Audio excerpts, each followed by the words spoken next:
All right, a listener name today, we're going to tackle a topic that some folks might find a little bit, well, maybe intimidating. Yeah, It's getting life insurance when you have a history of alcohol or substance abuse. right. Now, it's definitely a unique situation, but, don't worry securing coverage. It is possible. Absolutely. We're diving into a really helpful piece from Diversified Insurance Brokers today, and it really breaks the whole process down. So are you ready to sort of demystify life insurance and figure out what you need to know? Absolutely. Yeah, let's get into it. Okay, so I think, we should probably just start with the basics. Sure. What is life insurance and why is it important? I mean, especially in this context. Yeah, so at its core, life insurance really is all about providing a safety net for your loved ones. Mm-hmm. If something were to happen to you, it's there to provide that financial support to cover things like mortgage payments, maybe living expenses, Right. or even, think about future education costs for your kids. Yeah, it's all about making sure your family is taken care of no matter what.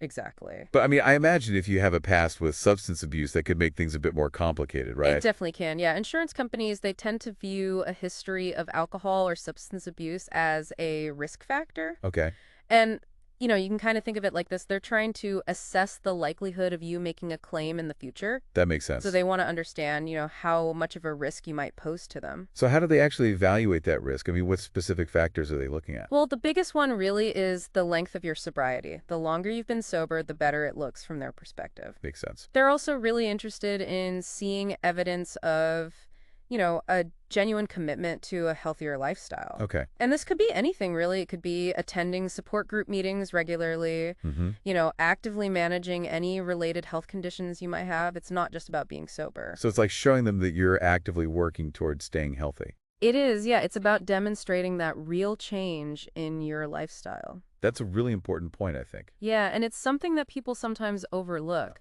So other factors they'll definitely look at are any treatment that you've received. Okay. So things like rehab therapy support groups, they want to see what you've done to address the issue.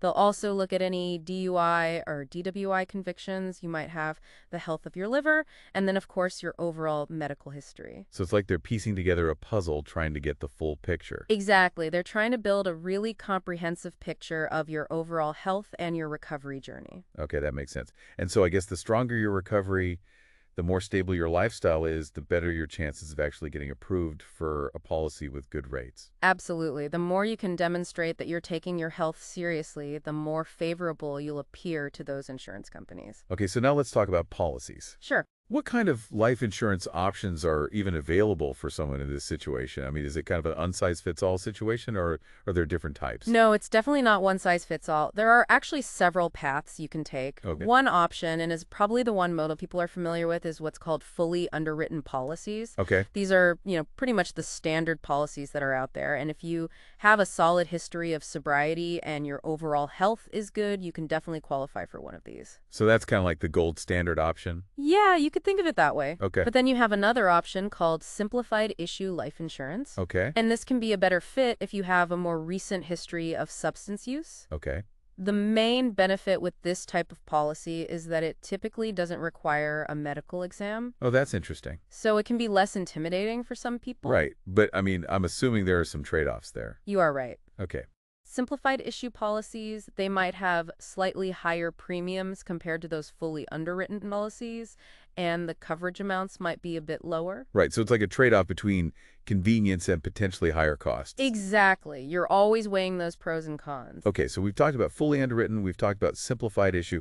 What about people who might not qualify for either of those options? I mean, are there any alternatives for them? There is, and it's called guaranteed issue life insurance. Okay. And this type of policy, it's really designed to be accessible to almost everyone, Mm-hmm. regardless of their health history. So it's kind of like a safety net option. You could say that, yeah. But I mean, I have to imagine there's a catch. You're right, there usually is. Okay. With guaranteed issue policies, you're typically going to see higher premiums compared to the other options we've discussed, and they also often come with what's called a graded death benefit. Okay, graded death benefit, that's not a term I'm familiar with. Can you explain what that means? Sure. So a graded death benefit basically means that if you pass away within the first few years of having the policy your beneficiaries, they might not receive the full payout. Oh, okay. The full death benefit usually kicks in after a certain amount of time. Often it's like 2 or 3 years.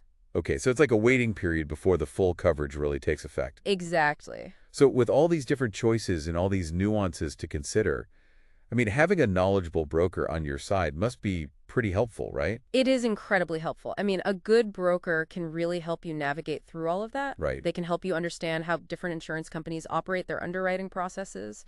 They can advocate for you, and they can really help you find the best possible coverage based on your unique situation.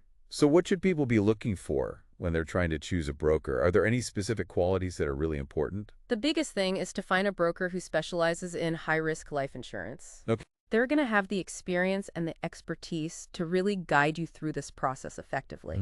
So you want to ask them about their track record, how familiar they are with different insurance carriers and, their communication style. Right. You want to make sure you're working with someone who you feel comfortable with. Of course, someone who can explain everything in a way that makes sense. Exactly. So at the end of the day, if I'm understanding you correctly, having a past with substance abuse, it might make getting life insurance more complex, but it doesn't make it impossible. Exactly. You hit the nail on the head there. It's all about knowing what your options are and working with the right people. It is, and I think that's the key takeaway here is that knowledge is power. Absolutely. Once you understand how the process works, the different types of policies, the importance of finding that good broker, you can really start taking control of your financial future. That's a great point. And on that note, listener name, here's something I want you to think about. What action can you take today to move forward with this? Maybe it's reaching out to a qualified broker who specializes in this type of insurance. Maybe it's just taking some time to reflect on your financial goals. But the important thing is to take that first step. Absolutely.